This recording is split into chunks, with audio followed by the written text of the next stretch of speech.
కర్రలతో తరిమేసినట్టు రాజకీయ మదపుటేనుగులను తరిమేయడంలో ఆయన పాత్ర మరువలేనిది. ఆయన మాట్లాడే ముందు దయచేసి విజ్ఞప్తి చేస్తున్నాను. చాలు దిగు, పడిపోతుందా?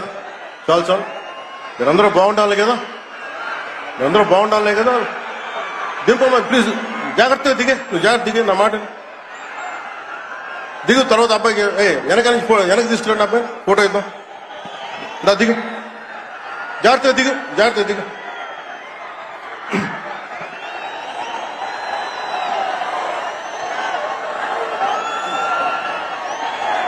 పుట్టపర్తి నారాయణాచార్యులు గారు రచించిన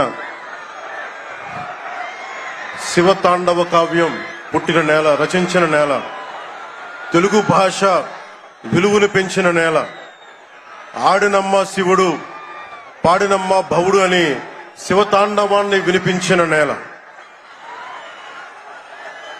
ఈ నేల ఒక పుట్టపర్తి నారాయణాచార్యులు,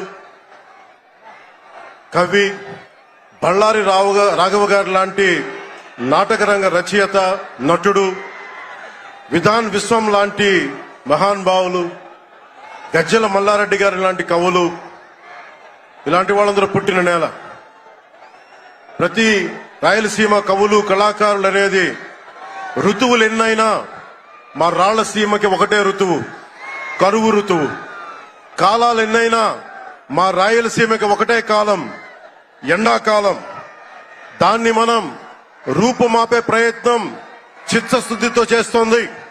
పరిశ్రమలు, ఉద్యాన పంటలు, సాగునీటి ప్రాజెక్టులు మొదలైనవి చేపట్టి రాయలసీమని రతనాల సీమగా మార్చే దిశలోనే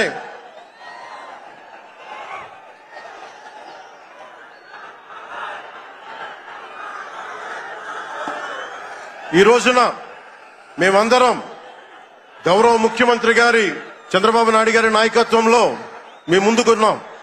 ఈ సూపర్ 6 కార్యక్రమం ఇన్ని వేల కోట్లు ఆర్థిక ఇబ్బందులుండి వీటన్నిటినీ ముందుకు తీసుకురాగలుగుతున్నామంటే మీ భవిష్యత్తు కోసం, యువత భవిష్యత్తు కోసం, మహిళల భవిష్యత్తు కోసం, ప్రతి ఆంధ్రప్రదేశ్ లో ఉన్న ప్రతి ఒక్కరూ బాగుండాలి, మీరు ఆనందంగా ఉండాలి. మీరే అన్నారు, ఆ రోజు మేము అడిగాం, రాష్ట్రం బాగుండాలి, యద్భావం తద్భవతి. మీరు ఎలా ఆలోచించారో మేమందరం కలిసికట్టుగా పార్టీలు వేరైనప్పటికీ రాష్ట్ర హితువు, రాష్ట్ర శ్రేయస్సును దృష్టిలో పెట్టుకొని ఈ రోజున మీ ముందుకొచ్చి ఇంత ఘన విజయంగా, ఇంత దిగ్విజయంతో ఈ సూపర్ 6 కార్యక్రమాన్ని మీ ముందుకు తీసుకొచ్చాం.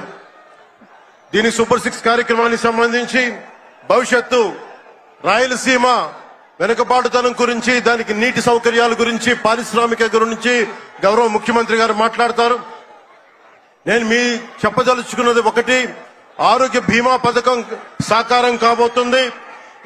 ఒక్కొక్క పథకం ద్వారా ఒక్కొక్క కుటుంబానికి 25 లక్షల ఆరోగ్య బీమా వర్తిస్తుంది.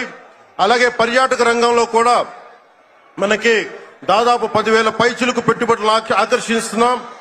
అలాగే పంచాయతీ రాజ్ శాఖలో కూడా పల్లె పండుగ ద్వారా 13,300 గ్రామ పంచాయతీలని గ్రామ సభ నిర్వహించి రికార్డు చేసి 2,007 కిలోమీటర్ల బీటీ రోడ్లు, 4,000 కిలోమీటర్ల సిసి రోడ్లు చేయగలిగాం. 1,55,000 నీటి కుంటలు నిర్మించి 1 టీఎంసీ నీటిని వర్షాకాలం నిల్వ చేయగలిగాం. అలాగే మూగజీవాల దాహార్తి తీర్చేందుకు 15,000కు పైగా నీటి తొట్లు నిర్మించాం. 22,518 మినీ గోకులాలు చేశాం. అడవి తల్లి బాట కార్యక్రమం గౌరవ ప్రధానమంత్రి శ్రీ నరేంద్ర మోదీ గారి సహకారంతో, ముఖ్యమంత్రి శ్రీ నారా చంద్రబాబు నాయుడు గారి నాయకత్వంలో కూటమి ప్రభుత్వం 1,005 కోట్లతో ప్రధానమంత్రి పిఎం జన్మన్ పథకం, మహాత్మా గాంధీ జాతీయ ఉపాధి హామీ పథకం ద్వారా రాష్ట్ర ఉపాధి హామీ పథకం 625 గిరిజన గ్రామాలని అనుసంధానిస్తూ 1,069 కిలోమీటర్ల రోడ్ల నిర్మాణం జరుగుతోంది. గర్భిణీ స్త్రీలకి డోలీ మోతల నుంచి విముక్తి కలిగించాల లక్ష్యంతో ముందుకెళ్తున్నాం. 7,910 కోట్లతోటి జల్ జీవన్ మిషన్ కి ప్రాజెక్టులు చేపట్టాం. అటవీ విస్తారణ పెంచే లక్ష్యంలో 1 కోటి మొక్కల నాటే కార్యక్రమానికి శ్రీకారం చుట్టాం. కర్ణాటక ప్రభుత్వానికి నుంచి సహకారంతో 4 కుంకి ఏనుగులను తీసుకొచ్చాం.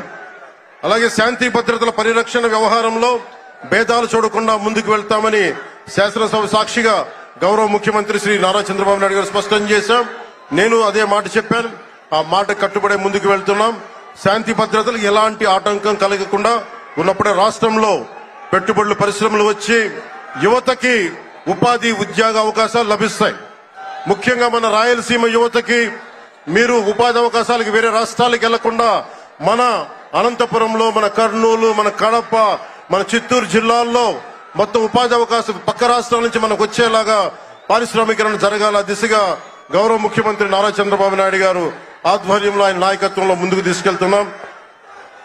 కూటమి ప్రభుత్వం ప్రతి అడుగులోని త్రికరణ శుద్ధితో పనిచేస్తుంది. గౌరవ ప్రధానమంత్రి శ్రీ నరేంద్ర మోదీ గారి వికసిత్ భారత్ విజన్ దిశగా గౌరవ ముఖ్యమంత్రి శ్రీ నారా చంద్రబాబు నాయుడు గారి నాయకత్వంలోని కూటమి ప్రభుత్వం ముందుకు సాగుతూ 2047 నాటికి ఆంధ్రప్రదేశ్ ని దేశంలో నెంబర్ 1 రాష్ట్రంగా తీర్చిదిద్దుతామని మీ అందరికీ తెలియజేసుకుంటూ జై భారత్, జై హింద్.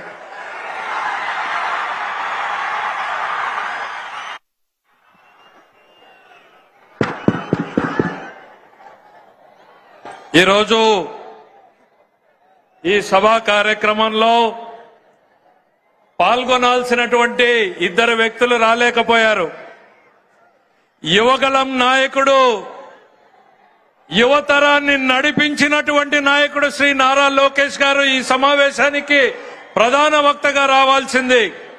అయితే నేపాల్లో చిక్కుకుపోయినటువంటి తెలుగు వాళ్ళని కాపాడడం కోసం గౌరవ ముఖ్యమంత్రి గారి ఆదేశాలతో ఆయన అమరావతిలోనే ఉండి ఆ కార్యక్రమాన్ని పర్యవేక్షించడం వల్ల రాలేకపోయారు. మరో వ్యక్తి మన అఖండ బాలయ్య గారు రావాల్సింది. ఆయన అనారోగ్యంతో ఆయన ఆగిపోవాల్సినటువంటి పరిస్థితులు వచ్చినాయి.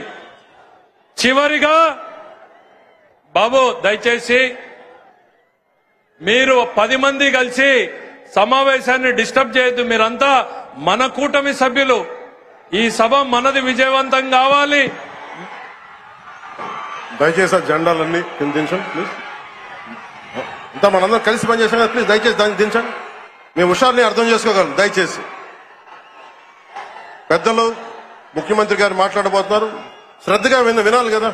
మన ఈ అల్లరి ఉత్సాహం మంచిదే, కానీ ఆంధ్రప్రదేశ్ భవిష్యత్తు కోసం కదా మేమందరం ఇక్కడికి వచ్చాం. గౌరవ ముఖ్యమంత్రి గారు మన పారిశ్రామికీకరణ, ఉపాధి, ఉద్యోగ అవకాశాల గురించి మాట్లాడతారు. దయచేసి జెండాలను ఇబ్బంది కలగకుండా కొంచెం కింద దించండి దయచేసి.